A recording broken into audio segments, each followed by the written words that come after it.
Basketball update mga idol, no? So rematch nga ito idol ng Gilas Pilipinas kontra sa Jordan, pero sa finals na silang maglalaban.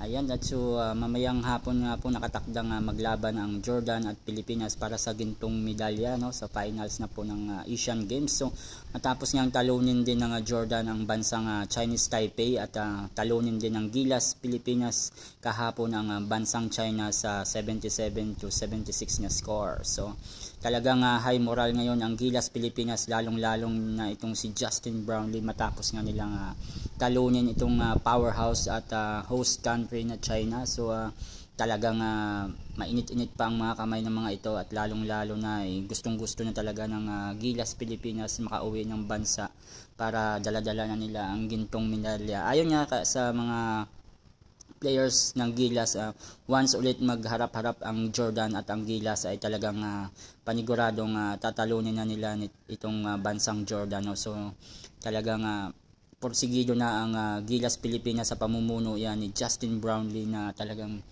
gusto na nilang maiuwi pa ang gold medal, no? So ayon kay Coach Tim ko, no, sa once na magharap ulit sila ng Jordan ay paniguradong tatalunin na nila ang bansang Jordan.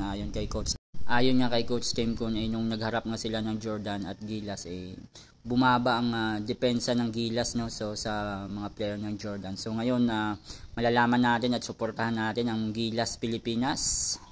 Muli na naman nating maasahan itong apat na player na ito, no, lalong-lalo na din si Justin Brownlee, Calvin Octana, John Mar Pajardo, CJ Perez. So let's go Gilas!